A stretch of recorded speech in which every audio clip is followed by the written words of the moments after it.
హెబ్రీయులకు రాసిన పత్రిక 6వ అధ్యాయము 13వ వచనం నుండి 20 వరకు ధ్యానించుకొని ప్రార్థనలోకి వెళ్దాం. దేవుడు అబ్రహామునకు వాగ్దానం చేసినప్పుడు తనకంటే ఏ గొప్పవాని తోడు అని ప్రమాణం చేయకపోయిన కనుక తన తోడు అని ప్రమాణం చేసి, నిశ్చయముగా నేను నిన్ను ఆశీర్వదింతును, నిశ్చయముగా నిన్ను విస్తరింపజేసేతును అని చెప్పాను. అబ్రహాము ఎప్పుడైతే తన ఏకైక కుమారుడు ఇస్సాకుని బలిగా అర్పించటానికి సిద్ధపడినప్పుడు, దేవుడు అడిగిన వెంటనే తాను సిద్ధపడి 3 రోజులు ప్రయాణం పెట్టి తన కుమారుని అర్పించాలని చెప్పినప్పుడు ఏమాత్రం కూడా సంకోచించలేదు. అంటే ఇక్కడ ఏంటంటే పూర్ణ శక్తితో తాను దేవునికి విధేయత చూపిస్తున్నాడు. తన ఏకైక కుమారుని దేవునికి అడిగినప్పుడు అర్పించడానికి కూడా వెనుక తీయలేదు. ఆ కారణం చేత దేవుడు చూడండి, ఆదికాండం 22:17 వచనం చదవండి. ఆదికాండం 22:17 త్వరగా చదవండి ఎవరైనా. నేను నిన్ను ఆశీర్వదించి ఆకాశ నక్షత్రముల వలెను సముద్ర తీరమందలి ఇసుక వలెను నీ సంతానమును నిశ్చయముగా విస్తరింపచేసెదను. నీ సంతతి వారు తమ శత్రువుల గవిని స్వాధీనపరచుకొందురు.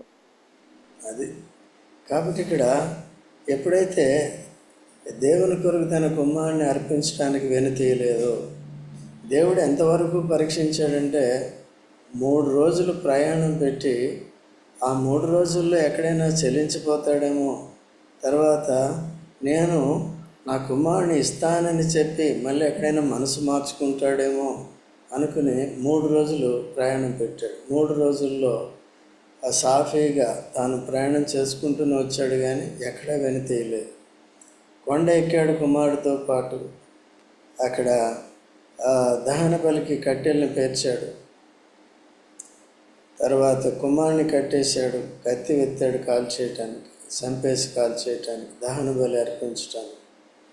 అప్పుడు కత్తి వెత్తినప్పుడు ఆఖరి మూమెంట్లో, ఆఖరి క్షణంలో అబ్రహామా ఆగు అని ఆగినప్పుడు అక్కడ పొట్టేలు ఉంది, ఆ పొట్టేలను తీసుకురాని కుమారుని విడిపించు అని ఆ రీతిగా దేవుడు తన భక్తిని, తన విశ్వాసాన్ని, తన విధేయతను చాలా మెచ్చుకున్నాడు, అంగీకరించాడు, స్వీకరించాడు. అందుకనే దేవునికి ఎంత హృదయం వచ్చిందంటే, నేను నిన్ను నిశ్చయముగా ఆశీర్వదిస్తాను, నీ ఒక్క కుమారుని నాకు ఇవ్వటానికి వెనుదీయలేదు కాబట్టి ఇక్కడి నుంచి చూడు, నీ సంతానము ఒక్క కుమారుడు కాదు కదా, ఆ ఒక్క కుమారుని విడిపించాను, తన ద్వారానే నీ సంతానం ఆకాశ నక్షత్రముల వల్లే అవుతుంది. ఆకాశ నక్షత్రాలు వెలుగు జ్యోతులు అంటే నీతిమంతులకు గుర్తుగా ఉంది, నీతి సంతానానికి గుర్తుగా ఉంది. అంటే దేవుని యెడల భయభక్తులు కలిగి దైవనీతి కలిగిన వారుగా ఉంటారు ఆకాశ నక్షత్రాలు. భూమి మీద ఉన్న ఇసుక రేణువులు భక్తిహీనులు, వాళ్ళు కూడా ఇసుక రేణువులు ఎక్కువగానే ఉంటారు, కానీ వాళ్ళు దేవునికి పనికిరారు. వారు తమ కొరకే జీవిస్తారు, శరీర సుఖాల కొరకే జీవిస్తారు, చనిపోతారు, నరకానికి వెళ్తారు. నిన్ను కూడా చూసుకున్నాం. నవ దినాల్లో దేవునికి భయపడి వాడు చేసుకునే వాళ్ళుగా వాడెక్కిన వారు సురక్షితంగా ఉన్నారు, శాశ్వతంగా ఉన్నారు. మిగిలిన వారంతా భౌతికంగాను ఆత్మీయంగాను కొట్టుకుపోతూ వచ్చారు, నాశనానికి వెళ్ళిపోతూ వచ్చారు. అలాగే అబ్రహాము సంతానం అంటే అర్థం ఏంటంటే, ఇస్సాకులో అనబడిందే, పిలువబడిందే అబ్రహాము యొక్క సంతానం. అబ్రహాము సంతానం నీతిమంతుల సంతానం. అందుకనే ఇప్పుడు ఎలాగయ్యా ఇంతమంది ఎలాగవుతారు ఆకాశ నక్షత్రాలంటే చూడండి, మత్తయి సువార్త 1వ అధ్యాయం 1వ వచనం. మత్తయి సువార్త అబ్రహాము కుమారుడగు దావీదు కుమారుడైన యేసుక్రీస్తు వంశావళి. సరే, అబ్రహాము కుమారుడు దావీదు కుమారుడు అయిన యేసు ప్రభు అబ్రాహాము సంతానంగా పుట్టాడు శరీరరీతిగా. ఎందుకంటే పాపులందరి కొరకు చనిపోయి పాపులందరూ తన యందు విశ్వాసం ఉంచిన వారందరినీ కూడా నీతిమంతులుగా తీర్చడానికి, ఆకాశ జ్యోతుల వలె నక్షత్రాల వలె చేయటానికి, పరసంబంధమైన ఆశీర్వాదాలు పొందేవారుగా చేయటానికి, ఈ భూలోకంలో ఉన్న ఈ భూలోక సుఖాల నుంచి వారిని విడిపించడానికి, పాపాల నుంచి విడిపించడానికి, దేవుని ఆరాధించేవారుగాను, దేవునికి ప్రార్థన చేసేవారుగాను, దేవుని క్రియలు చేసేవారుగాను, యేసు ప్రభు రెండో రాకడ కొరకు కనిపెడుతూ తమ తాము పవిత్రపరుచుకునే నిరీక్షణ కలిగిన వారుగా ఉండాలని ఆ విధంగా కోరుకున్నాడు. అట్లా ఇప్పుడు అబ్రాహాము సంతానము ఆత్మీయ సంతానము అయితే దాసికి అబ్రాహాము ద్వారా దాసికి పుట్టిన వారంతా హాగరుకి పుట్టిన వారంతా వారు భూ సంబంధులు, లోక సంబంధులు, వారు ఇసుక రేణువుల వలె ఉంటారు. అయితే మనం కూడా ఇసుక రేణువుల వలె ఉన్నాం, పనికిరాని వారిగా భూ సంబంధులుగా ఉన్నాం. మనం కూడా లెక్కకు విస్తారమైన వారిలో ఉన్నాం. కానీ ఇప్పుడు యేసుక్రీస్తు ప్రభును, అబ్రాహాము సంతానంగా పుట్టిన యేసు ప్రభును మనం అంగీకరించడం ద్వారా, తను తాను సెలవులు అర్పించుకున్నట్టు ద్వారా మనకు ఆశీర్వాదం వచ్చింది. ఆశీర్వాదం ఏంటంటే పాపం పోయింది, శాపం పోయింది, నరకం పోయింది, నిత్యజీవం వచ్చింది, దేవుని నీతి పరిశుద్ధత వచ్చింది, దేవుని సేవ చేసే ఆధిక్యత వచ్చింది. ఈ లోకం నుండి పరలోకానికి దేవుని దగ్గరికి వెళ్ళి సదాకాలం ఉండే భాగ్యం మనకు వచ్చింది. మన తండ్రి అబ్రహాము దగ్గరికి వెళ్ళి సురక్షితంగా యుగ యుగాలు ఉండే ఆధిక్యత మనకు వచ్చింది.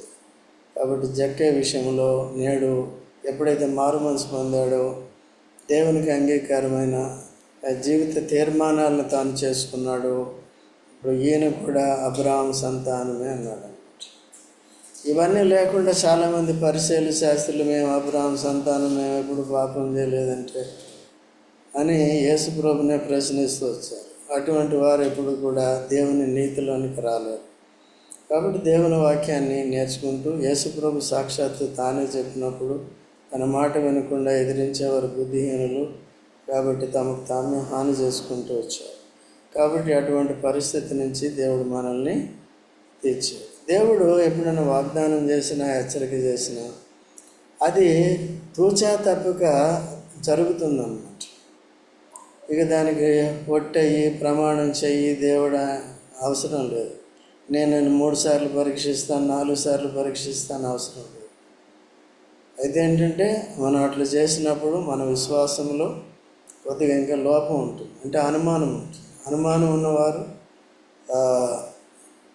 ఇల్లిసిట్గా వెంటనే దాన్ని నిరాక్షేపంగా అంగీకరించకుండా ఉన్నవారు, కొద్దిగా అనుమానం ఉన్నవారు అట్లా చేస్తూ ఉంటారు. అయితే ఇంకోటి ఏంటంటే కొంతమంది దాన్ని రూఢి చేసుకోవడానికి కూడా ఆ విధంగా బైబిల్లో అడుగుతూ వచ్చారు. సరే, ఏదేమైనప్పటికీ కూడా ఇప్పుడు మనకు అర్థమైంది ఏంటంటే దేవుడు ఇచ్చిన ప్రతి వాగ్దానం కూడా తప్పకుండా నెరవేరుస్తుంది. సో మనం కూడా వాగ్దానానికి పాత్రలమయ్యాం. సో అబ్రహాము యొక్క సంతానమయ్యాం. కాబట్టి మనము నిశ్చయముగా మనం ఆశీర్వదింపడ్డాం. ఇప్పుడు ఇసుక రేణువుల లెక్కలో లేము, కానీ ఆకాశ నక్షత్రాలు లెక్కలో ఉన్నాం. నీతిమంతుల సంతానము, తర్వాత పరసంబంధమైన ఆశీర్వాదాలు పొందేవారుగా ఆకాశ నక్షత్రాలు, అలాగా మనం చేయబడ్డాం. కాబట్టి అబ్రహాము జీవితంలో కూడా ఇది నెరవేరిందన్నమాట. తర్వాత యెషయా గ్రంథంలో కూడా ఉంటుంది, వారిలో ఒంటరి అయిన వాడు 1000 మంది అగును, లెక్కలేని జనము, ఎన్నిక లేని వాడు బలమైన జనము. బలమైన జనము బలహీనమైన జనము కదా. ఎవరైతే యెహోవా తమకు దేవుడిగా గల జనులు ధన్యులు, వారు బలవంతులు అన్నమాట ఆత్మీయ జీవితంలో కదా. సాతాను సైతము ఓడించేవారు అన్నమాట, ఓడించేవారు. కాబట్టి ధన్యతను మనం కాపాడుకోవాలి. కనుక ఇప్పుడు 15వ వచనం చదువుదాం. ఆ మాట నమ్మి అతడు ఓర్పుతో సహించి ఆ వాగ్దాన ఫలము పొందెను. ఇక్కడ ఎవరు నమ్మారు? అబ్రహాము నమ్మాడు అన్నమాట. అబ్రహాం ప్రతిదీ కూడా నమ్మాడు. అబ్రహాము నమ్మెను, అది అతనికి నీతిగా తీర్చబడింది. శారా నమ్మెను, నీతిగా తీర్చబడింది. కుమారుని కంట ఇస్తానన్నప్పుడు వృద్ధాప్యంలో చూడండి, రోమీలకు రాసిన పత్రిక 4వ అధ్యాయం 18వ వచనంలో, నమ్మటానికి నమ్మశక్యం కాని పరిస్థితిలో, నిరీక్షణకు ఆధారం లేని పరిస్థితిలో నమ్మి తాను వాగ్దాన ఫలం పొందాడు. చూడండి, రోమ 4:18. నీ సంతానము ఇలాగు ఉండునని చెప్పిన దానిని బట్టి తన అనేక జనములకు తండ్రి అగునట్లు నిరీక్షణకు ఆధారము లేనప్పుడు అతడు నిరీక్షణ కలిగి నమ్మెను. చూసారండి, ఎందుకంటే నిరీక్షణ కలిగి కేవలం తన కొరకే కాదు, కానీ మళ్ళీ చదవము పాయింట్ బై పాయింట్. నీ సంతానము ఇలాగు ఉండునని చెప్పిన దానిని బట్టి, నీ సంతానం ఎలాగుంటుందని ముందుగానే చెప్పాడు కదా. యెషయా గ్రంథం ఆదికాండం 22:17లో అలాగా ఆ కారణాన్ని బట్టి, ఆ వాగ్దానాన్ని బట్టి తాను అనేక జనములకు తండ్రి అగునట్లు, అనేక జనములకు తండ్రి అగునట్లు, నిరీక్షణకు ఆధారము లేనప్పుడు, ఆధారం లేదు నిరీక్షణకి. ఎందుకంటే ముసలితనం వచ్చింది కదా. కొంతమంది కొత్తగా పెళ్ళైన వాళ్ళకి పిల్లలు పుట్టడం కష్టం అవుతుంది. అయితే ఇప్పుడు ముసలితనం వచ్చేసింది, స్త్రీ ధర్మం ఉడికిపోయింది.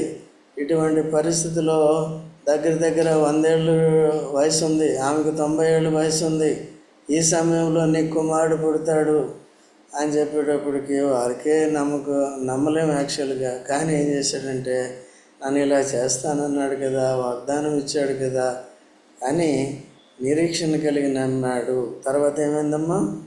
అతడు నిరీక్షణ కలిగి నమ్మెను, మరియు అతడు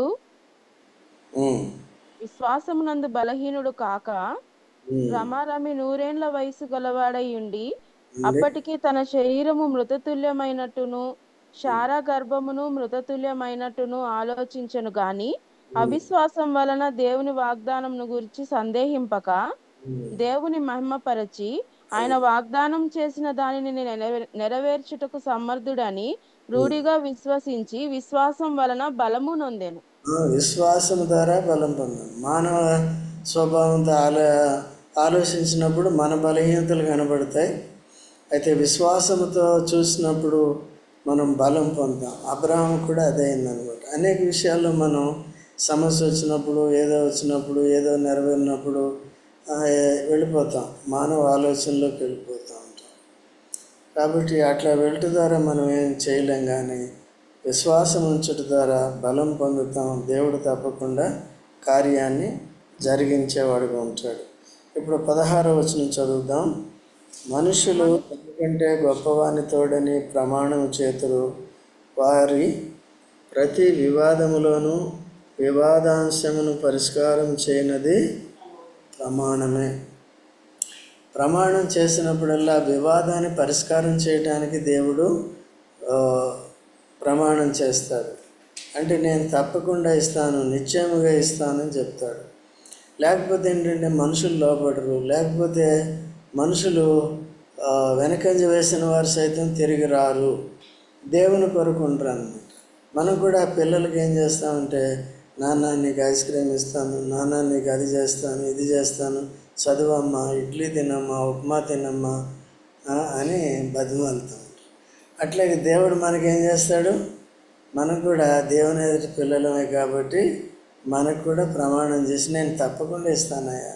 మన మనుషులు సామాన్యంగా నమ్మరు కదా, అలా చేస్తాడు. 17వ వచనంలో, ఈ విధంగా దేవుడు తన సంకల్పం నిశ్చలమైనదని ఆ వాగ్దానమునకు వారసులైన వారికి మరి నిశ్చయముగా కనపరచవాలని ఉద్దేశించిన వాడే తాను అబద్ధమాడజాలను నిశ్చలమైన 2 సంగతులను బట్టి మన ఎదుట ఉంచబడిన నిరీక్షణను చేపట్టుటకు శరణాగతులమై మనకు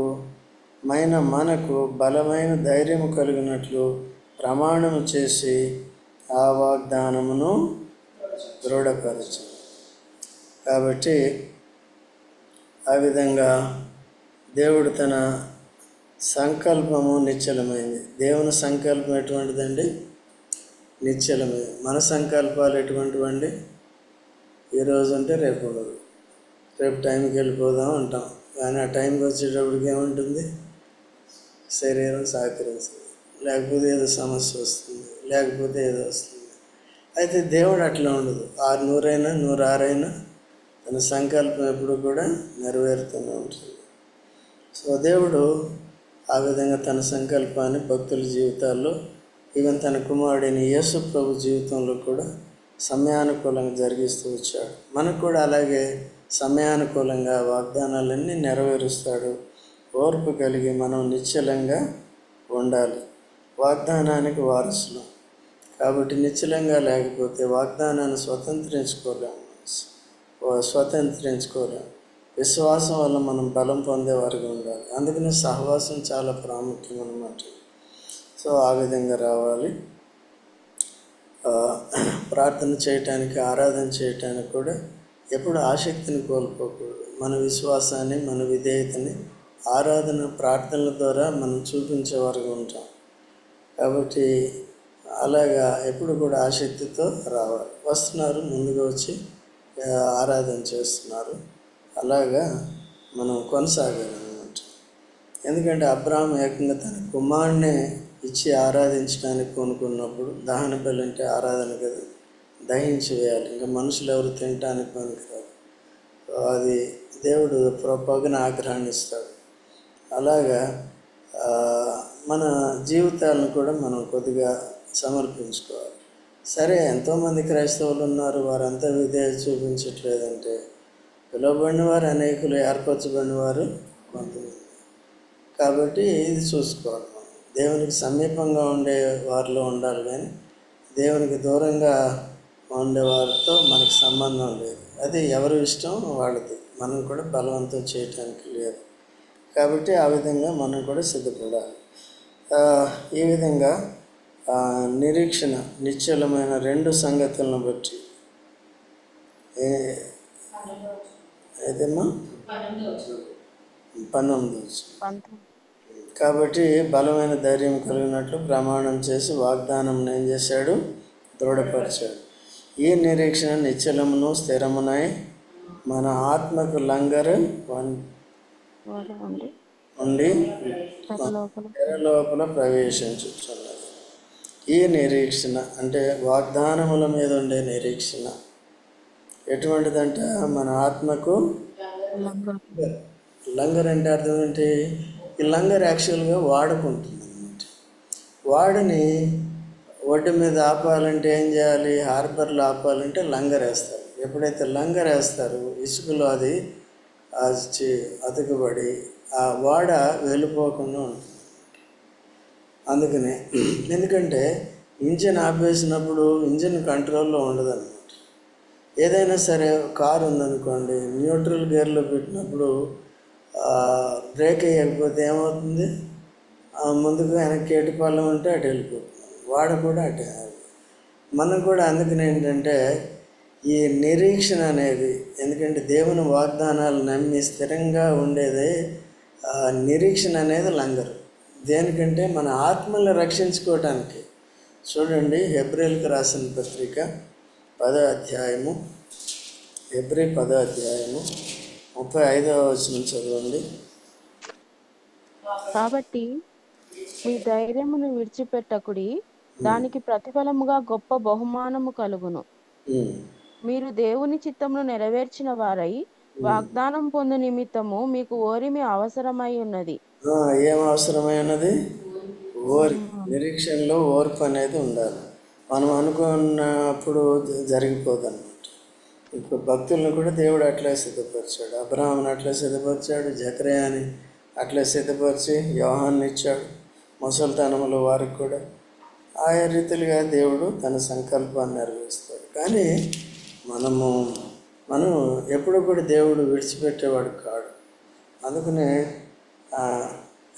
నిరీక్షణ కలిగిన వారు, నిశ్చలమైన నిరీక్షణ కలిగిన వారు అన్ని పరిస్థితుల్లో కూడా ధైర్యంగా ఉంటారు అన్నమాట. సో మన దేవుడు నమ్మదగిన వాడు. కానీ ముఖ్యంగా చేసిన యేసుక్రీస్తు ప్రభు విషయంలో మొదటి రాకడ, రెండవ రాకడ, చేసిన విషయాలు, మనకిచ్చిన వాగ్దానాలు, నమ్మి బాప్తిజం పొందినవాడు రక్షింపబడును అని నిరీక్షణతో కూడిన రక్షణ దేవుడు మనకిచ్చాడు. ఇప్పుడు దాన్ని కొనసాగించుకుంటూ జాగ్రత్తగా ఉండాలి. యేసు ప్రభు ఎక్కడ వస్తాడులే, మనం ఏమవుతాంలే, లోకంలో అందరూ సుఖంగా ఉంటున్నారు, మనం కూడా అలాగే ఉన్నామని ఏమాత్రం అవిశ్వాసుల వైపు వెళ్ళిపోయామంటే చాలా బలహీనం అయిపోతూ ఉంటాం. అలా లేకుండా మనం చాలా జాగ్రత్తగా ఉండాలి. 20వ వచనం, నిరంతరము మెల్కీసెదెకు క్రమం చొప్పున ప్రధాన యాజకుడైన యేసు అందులోనికి మనకంటే ముందుగా మన పక్షమున ప్రవేశించాడు. యేసుక్రీస్తు ప్రభు ఎక్కడికండి? పరలోకంలోకి, అతి పరిశుద్ధ స్థలంలోనికి ప్రవేశించాడు. ఎవరి పక్షంగా? మన పక్షంగా. ఎందుకంటే అందుకనే చెప్పాడు, ఏం చెప్పాడు? నేనే మార్గము, నా ద్వారా తప్ప ఎవరు పరలోకానికి. మొదటిసారి వచ్చాడు, పాపాన్ని పరిహారం చేశాడు, రక్షింపబడి ఆ మార్గంలో, యేసు అనే మార్గంలో, ఇరుకు మార్గంలో నడుచుకుంటున్న వారందరి కొరకు రెండోసారి వస్తాడు. ఆ మార్గంలో ఉన్న వారందరినీ కూడా నిత్య జీవంలోనికి దాటిస్తాడు. ఈ లోపల వారి కొరకు విజ్ఞాపన కూడా చేస్తాడు భక్తి కలిగి ఉన్నప్పుడు. ఇక అవిధేయులు అవుతున్న వారికి కూడా టైం ఇస్తాడు, వారికి కూడా బోధిస్తూ ఉంటాడు. వినకుండా అలాగే కఠినంగా ఉంటే వారు కూడా ఏమవుతుందో తెలియదు, విడబడే పరిస్థితిలోకి వస్తుంది. వాగ్దానాలు నిశ్చలమైనవి, తప్పక నెరవేరుతాయి. కనుక మనుషులు పుట్టారు, ఇంకా మనం సహనాన్ని కోల్పోయి అది చేద్దాం ఇది చేద్దాం అంటే అది మనం తట్టుకోలేం. పరిస్థితులు జరిగేవన్నీ జరుగుతూనే ఉంటాయి. కాబట్టి యేసు ప్రభునందు స్థిరంగా ఉండాలి. వాగ్దానాలను నమ్మి నిరీక్షణ కలిగి ఓర్పుతో వాటిని స్వతంత్రించుకునే వారుగా ఉండాలి. పితరులైన వారు అబ్రహాము వంటి వారు ఆ రీతిగా చేశారు, సమర్పించుకున్నారు. కనుక వారిని ఉన్నతమైన స్థితిలో ఒక్క అబ్రహాముని ఏం చేశాడండి? అబ్రహాము సంతానం ఎంత అంటే ఏం చెప్తారు? అబ్రహాము తర్వాత పరలోకంలో ఉన్న వారందరూ కూడా తన సంతతి కదా. అబ్రహాము, ఇస్సాకు ద్వారా వీళ్ళందరూ. తర్వాత ఇప్పుడు యేసుక్రీస్తు ప్రభులో కూడా మనం అంతా ఎవరి సంతతి? అబ్రహాము సంతతి. అబ్రహాము ఆశీర్వాదం అన్నమాట. ఓకేనండి. సో కాబట్టి ఆ రీతిగా మనం గుర్తుపెట్టుకుని మన విశ్వాస జీవితాన్ని నిరీక్షణతో ఆత్మిక లంగరుగా మనం జాగ్రత్తగా కొనసాగించుకుందాం. ప్రార్థించేద్దాం.